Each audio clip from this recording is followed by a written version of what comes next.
안녕하세요. 전 30대 중반 여자입니다. 전 이혼 경력이 있어요. 아이는 없고요.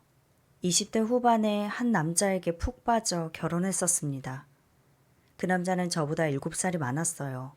저보다 어른스러운 모습에 듬직하다는 생각이 들었고 제가 많이 믿고 의지했습니다. 그렇게 행복할 줄만 알았던 결혼 생활은 현실과 매우 달랐어요. 그 남자는 통제성이 굉장히 강한 사람이었어요. 무엇이든 본인 마음대로 해야 했으며 그렇게 되지 않을 때는 히스테리를 부리며 온갖 신경질을 자주 내곤 했었습니다. 전 그런 그가 화를 낼 때면 무척 겁이 났어요. 당당하게 싸우기는커녕 말리기에 바빴고 내가 잘못했다며 진정시키기에 바빴습니다. 지금 생각하면 분노 조절 장애가 아니었나 싶어요. 전 남편은 제가 본인보다 어린 것을 굉장히 좋아했습니다. 연애할 때부터 사람들을 만나는 자리에 절 자주 데려가곤 했어요. 결혼 후에는 서로의 편안한 모습을 주로 보게 되잖아요. 남편은 그런 제 모습을 못마땅해 했습니다. 집에서도 잘 차려입고 있어라, 살이 너무 찐 거 아니냐, 주름이 늘은 것 같다며 외모에 대한 막말을 아무렇지도 않게 꺼내곤 했습니다. 사람들을 만나는 자리에선 무조건 치마를 입게 했어요. 머리도 자르지 못하게 하고요. 전 그 모든 것을 맞춰줬습니다. 그게 사랑인 줄 알았어요. 사랑하면 그렇게 해야 하는 줄 알았습니다. 하지만 그에게 전 그냥 액세서리 같은 느낌이었어요. 결혼한 지 6개월 만에 아이가 찾아왔습니다. 남편은 진심으로 기뻐했고 저 또한 축복이라고 생각했어요. 하지만 전 입덧이 굉장히 심했습니다. 거의 아무것도 먹지 못했어요. 그런 저를 보며 남편은 다그쳤습니다. 아무리 입덧이 심해도 그렇지 그렇게 아무것도 안 먹으면 애는 어떡해? 너무 이기적이라고 생각 안 해? 내가 안 먹고 싶어서 그런 것도 아닌데 말이 너무 심한 거 아니야? 다른 사람들도 다 입덧해. 유난 떨면서 그러지 좀 말고 뭐라도 좀 먹어. 그래야 애가 클 거 아니야. 알았어. 입덧약 있다던데 병원에 갈 때 그거 좀 알아볼게. 뭐? 약? 임신했는데 무슨 약을 먹어? 안 돼. 절대 안 돼. 약 먹지 말고 억지로라도 좀 먹으라고. 황당해서 말이 안 나왔습니다. 아니, 말할 기운조차 없었습니다. 남편은 계속해서 저에게 뭐라도 먹으라며 음식을 갖다 줬어요. 처음엔 그런 행동이 고마웠는데 계속되는 강요에 점점 지쳤습니다. 전 남편을 이기지 못하고 억지로 먹다가 체하기도 하고 토하기도 했습니다. 그런 남편은 저를 보고 답답하다며 오히려 짜증을 냈어요. 제 스스로도 마음이 굉장히 힘들었습니다. 남편의 계속되는 가스라이팅에 제가 몹쓸 사람이 된 것 같았고 엄마로서 무책임한 사람이 된 것 같은 그런 느낌도 들었습니다. 이제 서서히 안정기가 다가오고 입덧도 조금씩 줄어들기 시작했어요. 여느 때와 똑같이 병원 검진을 갔습니다. 그런데 초음파를 보던 선생님께서 뭔가 이상하다는 듯한 표정으로 꼼꼼히 살펴보셨어요. 그리곤 아이가 심장이 뛰지 않는다고 했습니다. 분명 아직도 입덧을 하는 중인데 아이 심장이 뛰지 않는다뇨. 전 도저히 믿을 수 없는 상황에 병원에서 꺼이꺼이 울었습니다. 가능한 한 빨리 소파수를 하는 게 산모 몸에도 좋다며 이건 엄마 잘못이 절대 아니니 자책하지 말라는 위로의 말씀을 해주셨어요. 전 집에 가서 침대에 쓰러져 그대로 또 눈물을 흘렸습니다. 저녁이 되고 퇴근 시간이 돼서 돌아온 남편에게 무거운 마음으로 이 소식을 전달했어요. 남편도 갑작스러운 소식에 믿기지 않는다는 듯 멍하니 있다가 저에게 대뜸 화를 냈습니다. 이게 다 너 때문이야. 네가 잘 먹지 못해서 아이를 지키지 못한 거라고. 네가 그러고도 엄마야? 넌 엄마 될 자격도 없는 여자야. 그 말을 들은 전 충격에 온몸을 부들부들 떨다가 기절했습니다. 눈을 떴을 땐 병원 응급실이었고 친정엄마가 눈앞에 있었습니다. 모든 소식을 들은 엄마는 저를 보며 눈물이 그렁그렁한 눈으로 제 머리를 어루만지고 있었습니다. 전 엄마 귀에 대고 작은 소리로 말했습니다. 엄마, 나 좀 살려줘. 전 한동안 친정에서 지냈습니다. 남편은 소파수를 할 때도 일이 바쁘다며 오지 않았어요. 전 그때 결심했습니다. 이혼하기로요. 제가 이혼을 하겠다고 하자 남편은 안 된다고 했습니다. 이유는 사람들 마주하기 창피하다는 이유에서요. 전 이미 마음을 먹었고 이기적인 당신과는 도저히 살 수 없다고 했습니다. 남편은 제가 말을 듣지 않자 화를 내면서 집안을 헤집기 시작했어요. 그러다가 남편이 던진 물건에 맞아 이마가 찢겨졌습니다. 전 병원에 가서 이마를 꼬맸고 병원 기록과 사진 기록을 남겨놨어요. 그리고 남편에게 카톡을 보냈습니다. 조용히 이혼하지 않으면 당신이 아는 모든 사람에게 가서 여태껏 당신이 한 모든 짓을 밝히겠다고요. 그제서야 남편은 알겠다며 이혼하겠다고 했습니다. 하지만 이혼 과정도 그리 순탄치는 않았습니다. 하루하루가 어서 이 지겨운 인연이 끝났으면 좋겠다고 생각했어요. 그렇게 괴로운 시간을 보내고 전 이혼을 하게 됐습니다. 이혼하면 속이 시원할 줄 알았는데 막상 해보니 그렇지 않았어요. 쓸쓸함과 공허함, 여러 가지 감정들이 물밀듯이 저를 덮쳤고 그렇게 전 우울증에 잠식됐습니다. 친정집으로 들어간 저는 아무것도 하지 않고 방에서 거의 나오지도 않았어요. 온 가족은 제 눈치만 보고 걱정만 할 뿐이었죠. 어느 날 엄마는 날씨도 좋은데 바람을 쐬러 나가자며 저를 끌고 나갔습니다. 분명 날씨도 화창하고 좋은데 제 마음은 반대의 날씨에 있는 것처럼 느껴졌어요. 나 빼고 다들 행복하고 편안해 보였습니다. 맛있는 밥도 먹고 쇼핑도 하고 간만에 바깥 활동을 하다 보니까 기분이 전보다는 좀 나아졌어요. 엄마는 잠시 화장실에 다녀온다면서 자리를 비웠고 전 오랜만에 나온 김에 여기저기 둘러보고 있었죠. 그때 낯익은 사람이 다가와 말을 걸었습니다. 너 혹시 땡땡여고 혜정이 아니니? 네, 맞는데요. 혹시 은서? 맞아, 나 은서야. 와, 진짜 오랜만이다. 이게 얼마만이야? 잘 지냈어? 결혼했다는 얘기는 들었는데 잘 살고 있지? 그게 나 이혼했어. 어? 이혼? 어머, 그랬구나. 참 이런 우연이 다 있네. 나도 이혼했거든. 2년 정도 됐어. 넌? 난 2달 정도 됐어. 한참 힘들 때네. 이렇게 만난 것도 인연인데 우리 번호 교환하자. 너무 우울해하고 있지 말고 내가 조만간 연락할게. 밥 한번 먹자. 그래.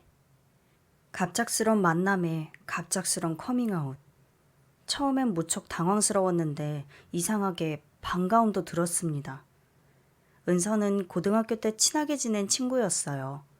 그런데 대학교에 가고 서로 지역이 달라져서 자연스레 멀어졌던 친구였습니다. 전 집으로 돌아갔고 다시 일상을 보냈는데 이상하게 그 친구 연락이 기다려졌습니다. 얼마 뒤 은서에게 연락이 왔고 저흰 오랜만에 만나 식사를 하고 술도 한잔하면서 서로 그동안의 이야기를 털어놨어요. 제 이야기를 들은 은서는 뭐 그런 놈이 다 있냐면서 본인이 더 발끈하며 시원스레 욕을 해줬어요. 와, 그 자식 완전 또라이네. 야, 네가 훨씬 아까워. 이혼 잘했어. 정말 잘했어. 한잔해. 이건 축하주로 내가 쏜다. 이러고 있으니 어릴 때로 돌아간 기분이 들었고 저도 모르게 웃고 있는 절 발견했습니다. 은서는 시댁과의 갈등으로 1년 만에 이혼했고 본인도 처음엔 우울해져 있었는데 이러면 내 손해라는 생각이 들어서 바깥 활동을 오히려 더 했다고 했습니다. 저와 다른 은서의 모습에 멋지다는 생각에 동경심까지 들었습니다. 저흰 그 뒤로도 자주 만나면서 서로의 아픔을 보듬어줬어요. 은서 덕분에 많이 회복된 전 다시 일을 구하고 친정에서도 나와 홀로 살았습니다. 1년 만에 전 마음이 굉장히 편해졌어요. 은서 덕분이었죠. 저흰 솔로 만세를 외치며 자유로운 생활을 만끽했습니다. 둘이 해외여행도 다니고 맛집 탐방도 하고 꼭 20대로 돌아간 것 같은 느낌이 들었어요. 서로의 집도 자주 오가고 친자매처럼 가까워졌습니다. 그렇게 이혼한 지 2년이 지나고 저에게 새로운 인연이 찾아왔어요. 직장 상사분이 계속 만나보라고 권유하셨습니다. 전 한 번 이혼한 마당에 그러고 싶지 않다며 거절했는데 그쪽은 그런 거 신경 안 쓰는 스타일이고 둘이 너무 잘 맞을 것 같다고 하셨어요. 계속되는 권유에 어쩔 수 없이 전 소개팅을 하게 됐습니다. 별 기대 없이 나간 소개팅이었는데 정말 신기하게 그분의 말대로 둘이 대화가 너무 잘 통했습니다. 소개시켜준 그분이 오지랖이 넓어서 커플 탄생시키기로 유명한 분이었는데 거기에 저까지 해당될 줄은 꿈에도 생각 못했어요. 저흰 둘이 누가 먼저랄 것도 없이 사랑에 빠졌습니다. 이혼 후 평생 사랑 같은 건 다시 못할 줄 알았는데 제게도 이런 일이 일어나다니 신기했어요. 전 첫 만남부터 이혼녀인 걸 밝혔습니다. 하지만 그 사람은 그런 것에 전혀 개의치 않았어요. 외국에서 살다 와서 그런가 이혼에 대해 크게 문제가 된다고 생각하지 않았다고 해요. 저흰 그렇게 평범한 연애를 하고 1년 만에 결혼을 이야기했습니다. 제 이혼 경력이 시댁에서 문제가 될까 싶어 조마조마했는데 다행히 크게 문제가 되지 않고 넘어갔어요. 저희 둘은 그제야 편안한 마음으로 결혼을 준비하기 시작했습니다. 금요일 저녁 퇴근할 때쯤 은서에게 연락이 왔어요. 저희 집으로 놀러 오겠다고요. 퇴근하고 집에서 맛있는 음식들을 시켜놓고 은서에게도 결혼 소식을 전했습니다. 그런데 은서의 표정이 묘하게 굳어졌어요. 그러면서 절 걱정하는 마음으로 본인의 솔직한 마음을 이야기했습니다. 근데 꼭 결혼을 해야 해? 연애만 하고 살아도 되잖아. 그랬다가 또 이혼하면 두 번째인데 그렇다고 아닌 걸 참고 사는 것도 좀 아닌 것 같고 좀 그렇잖아? 나도 솔직히 그래서 고민 많이 했는데 그래도 가정을 이루고 아이를 낳고 남들처럼 평범하게 나도 그렇게 살아보고 싶어. 그리고 이 사람 나한테 정말 진심으로 잘해주기도 하고. 야, 잊었어? 처음엔 원래 다 그러잖아. 간 쓸게 다 빼줄 것처럼. 난 왠지 걱정된다. 은서의 진심 어린 조언이 고마웠습니다. 같은 입장에서 해줄 수 있는 현실적인 조언들이었으니까요. 그런데 날이 갈수록 은서는 제 결혼에 대해 부정적인 이야기만 늘어났습니다. 남친 인상이 전 남편처럼 예민해 보인다는 둥, 시댁은 뭐 하냐는 둥, 재혼인데 결혼식을 또 하냐는 둥, 갈수록 조언이 아닌 거친 지적만 늘어갔어요. 처음엔 우울의 늪에서 저를 구해준 은인이었기 때문에 달게 듣겠다고 생각했습니다. 그 사건이 있기 전까지는요. 무사히 결혼 준비가 다 돼가고 청첩장을 돌릴 시간이 되었습니다. 전 항상 제 옆에 있어준 은서에게만큼은 제가 직접 요리를 해주고 싶었어요. 그래서 집으로 초대하고 예비신랑과 음식을 준비했습니다. 약속 시간이 됐고 은서가 도착했어요. 그런데 옷차림이 좀 낯설었습니다. 평소엔 성격처럼 캐주얼한 의상을 즐겨 입었는데 이번엔 짧은 치마에 화장도 화려했어요. 제 남편을 처음 보는 자리라 나름 신경 썼나 보다 생각했습니다. 식사는 은서가 가져온 와인과 함께 편안한 분위기였어요. 셋이 대화도 잘 통하고 즐거운 자리였습니다. 한참 먹다 보니 술과 음료가 부족한 것 같아 제가 사오겠다며 잠시 자리를 비웠어요. 편의점에 들려 은서와 예비 신랑이 좋아하는 것들을 가득 담고 집으로 돌아왔습니다. 집에 도착한 저는 뭔가 이상한 분위기를 느꼈습니다. 예비 신랑의 셔츠는 은서의 화장이 묻어 있었고 은서는 미안하다며 닦아주고 있더라고요. 왜 그래? 무슨 일 있어? 내가 접시를 꺼내려다가 넘어지는 바람에 실수를 했네. 괜찮습니다. 옷이야 뭐 세탁하면 그만이죠. 신경 쓰지 마세요. 신랑은 뭔가 좀 불편해 보이는 기색이었습니다. 술자리를 마치고 은서는 집으로 돌아갔어요. 별일 아니겠지 싶어서 그냥 넘겼습니다. 저흰 여기저기 청첩장을 돌리느라 주말마다 약속이 있었어요. 그런데 그때마다 신랑의 휴대폰으로 카톡이 자주 오더라고요. 처음엔 넘겼는데 뭔가 찜찜한 느낌을 지울 수가 없었습니다. 결혼식이 다가오는데 신랑이 물었어요. 그 은서라는 친구도 결혼식에 오는 거지? 그럼 당연하지. 왜? 당신한테 그 친구가 어떤 의미인지 알아서 내가 이 말을 해야 하나 말아야 하나 고민했는데 앞만 봐도 그 사람 좀 이상해. 뭐가? 저번에 청첩장 줄 때 당신이 잠시 편의점 갔을 때 자기 휴대폰이 어디 있는지 모르겠다고 내 휴대폰을 좀 빌려달라고 하더라고. 전화를 해서 찾겠다고. 그래서 빌려줬지. 그랬더니 그 다음부터 자꾸 연락을 하더라고. 뭐라고 연락하는데? 자기에 대해서 할 말이 있다고 자꾸 보자고 하더라고. 근데 난 가능하면 피했지. 그런데 자꾸 만나자는 둥 술 한잔 하고 싶다는 둥 하더라고. 처음엔 단순히 호의인데 내가 이상하게 생각하나 했는데 아무리 생각해도 느낌이 좋지 않아. 전 신랑의 말을 듣고 CCTV를 돌려봤습니다. 제가 친정에서 나올 때 걱정이 되신 부모님이 요즘 세상은 너무 무섭다며 여자 혼자 사는 집은 위험하니까 혹시 모르니 꼭 CCTV를 설치해두라고 하셨어요. 그래서 전 현관문이 보이는 거실 쪽에 CCTV를 설치했습니다. 전 청첩장을 줬던 그날의 영상을 돌려봤어요. 전 영상을 보고 경악을 금치 못했습니다. 은서가 다리를 꼬고 앉아 있었는데 계속해서 실수인 척 자연스럽게 식탁 밑으로 제 남편을 툭툭 치는 거예요. 의도적으로요. 그러더니 제가 편의점을 간 사이에 갑자기 접시를 꺼내겠다더니 짧은 치마를 입고 굳이 높이 있는 접시를 꺼내겠다며 의자에 올라가더니 제 신랑에게 의자를 잡아달라고 하더라고요. 남편이 고개를 돌리고 대충 잡아주는데 은서가 뒤를 돌아보더니 일부러 남편에게 안기며 넘어지는 겁니다. 그래서 화장이 남편 옷에 묻었던 거고요. 내 가장 친한 친구가, 누구보다 내 아픔을 잘 아는 친구가 왜 나에게 이런 일을 만드는 것일까 하는 생각에 마음이 복잡해졌습니다. 전 한참을 생각하다 은서와 만났습니다. 은서야, 나 그날 너한테 청첩장 주던 날 CCTV 돌려봤어. 그리고 남자친구한테 들었어. 네가 연락한다는 거. 왜 그러는 거야? 혹시 내 남자친구한테 관심이라도 있는 거야? 야, 너 말 웃기게 한다. 지금 내가 네 남자친구라도 탐낸다는 거니? 그런 게 아니라면 왜 그런 행동을 했는지 설명 좀 해줄래? 너 내가 결혼 얘기 꺼내면서부터 좀 달라졌거든.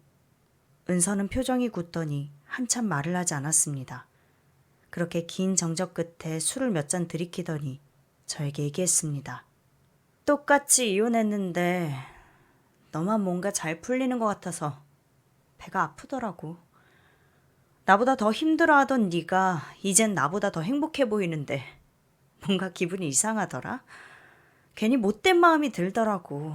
그래서 장난 좀 쳤지. 장난이 좀 지나친 것 같은데 내 덕분에 맘 편히 결혼할 수 있는 거 아니야? 내가 일종의 유혹 테스트를 해준 셈이잖아. 뭐? 난 네가 그런 말도 안 되는 행동 때문에 오늘 귀한 친구를 하나 잃었네.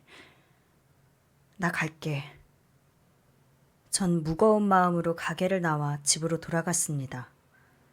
그 친구가 정말 믿고 배신감도 들었지만 한편으로는 같은 아픔을 가진 친구 앞에서 제가 너무 나만 좋은 티를 냈나 싶은 생각도 들었어요.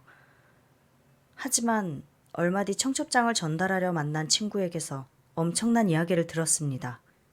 그 친구도 고등학교 때부터 만난 친구인데 은서랑 친하냐고 묻더라고요. 그래서 대학 간 후 자연스럽게 연락이 끊겼다 우연히 만나게 돼서 다시 만나게 됐다는 이야기를 해줬죠. 그랬더니 친구가 그러더라고요. 설마 네 결혼식에 오니? 청첩장을 주긴 했는데 잘 모르겠네. 아, 그래. 이미 줬구나. 왜 그러는데? 난 네가 은서랑 멀어졌으면 좋겠어. 넌 모르겠지만 은서가 요즘 뒤에서 네 욕을 엄청 하고 다니더라고. 남자가 그리워서 재혼을 한다는 둥 말도 안 되는 말을 퍼뜨리는 것 같더라고. 그래서 내가 뭐라고 하긴 했는데 좀 찝찝해서 말이야. 그리고 걔 이혼한 거 알고 있지? 걔 동창하고 바람나서 이혼당한 거야. 어? 시댁 갈등이 아니고? 그리고 자유의 몸이 되니까 기다렸다는 듯이 이 남자 저 남자 만나고 다니더라고. 아무튼 우리 사이에서 질이 좀 안 좋다고 소문났어. 그래서 나는 너도 가까이 지내지 말았으면 좋겠어. 전 그 말을 듣고 남아있던 정까지 모두 떨어졌습니다. 이번 결혼을 통해 내가 악연을 하나 끊어내는구나 싶었어요.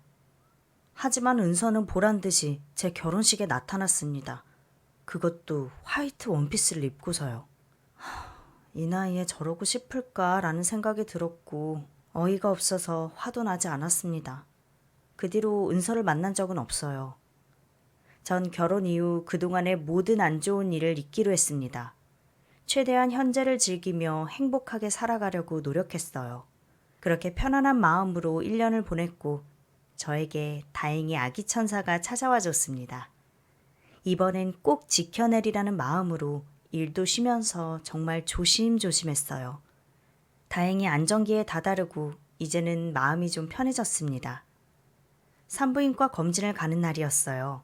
병원엔 항상 사람이 북적북적해서 기다리고 있었죠. 그런데 어디선가 익숙한 목소리가 들렸습니다. 바로 은서였어요. 전 일단 모른 척하고 고개를 돌렸지만 저도 모르게 귀가 쫑긋해졌습니다. 은서는 저를 발견하지 못했고 남편인지 남친인지 하는 사람과 대화를 하고 있었어요. 들어보니 둘은 결혼 전에 아이가 생겼고 속도 위반으로 결혼을 준비 중인 사실을 알게 됐죠. 은서가 화장실에 갔다 오겠다고 이야기했고 전 그 뒤를 따라 들어갔습니다.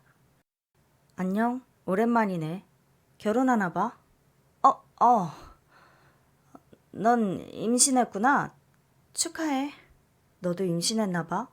여기 산부인과인데. 듣자 하니 결혼했다는 소식을 못 들었는데 속도 위반인가? 그렇게 됐어. 그래?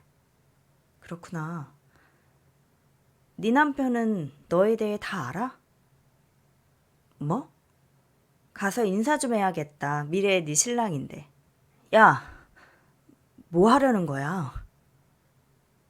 네 친구인데 그 정도 인사는 할 수 있는 거 아닌가? 연락처도 주고받고 뭐 그런 거. 네가 예전에 나한테 했던 거. 나 결혼할 때 다른 친구들한테 들었어. 네가 바람나서 이혼했다는 거. 그 사실하고 네가 내 남편한테 그랬던 것도 네 남자친구가 다 알아? 너 미쳤어? 난 그냥 네가 나한테 했던 걸 똑같이 말했을 뿐이야. 아직 아무것도 한 건 없어. 그땐 내가 미안했다. 내가 질투가 많았었나 봐. 정말 미안해. 오늘 나 본 거 모른 척 해주면 안 될까? 내가 병원 옮길게. 겁나니? 은서는 아무 말도 하지 못했어요. 걱정 마. 난 너랑은 달라. 시기 질투에 눈이 멀어서 그런 더러운 짓 하지 않아. 시간 낭비일 뿐이니까. 그런데 병원은 좀 옮겨주라. 불편하네. 전 식은땀을 흘리는 은서를 뒤로하고 제 할 말을 마치곤 병원을 나왔습니다. 묘한 쾌감에 속이 시원했어요. 그 뒤로 은서는 정말 그 병원에서 보지 못했습니다. 지은 죄가 많아서 그런지 가족들만 모여서 스몰 웨딩으로 결혼식을 올렸다고 하더라고요. 그런데 은서는 아이를 낳고 1년도 채 되지 않아 이혼했다고 들었습니다. 아이가 엄마도 아빠도 너무 닮지 않아서 남편이 의심을 품고 친자 검사를 했는데 글쎄 친자가 아니었다고 하네요. 그걸 알고 결혼한 건지 아닌지는 모르겠습니다. 하지만 분명한 건 본인이 본인 무덤을 팠다는 것이죠. 아이까지 있는 마당에 은서가 잘 못 살기를 바라진 않습니다.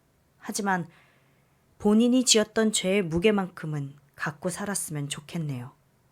전 귀여운 아들을 낳고 연년생으로 예쁜 딸을 임신 중입니다. 아이가 생기니 가정이 풍성하고 더 단단해진 것 같아요.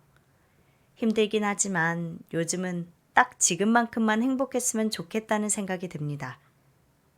지금까지 긴 제 이야기를 들어주셔서 감사합니다.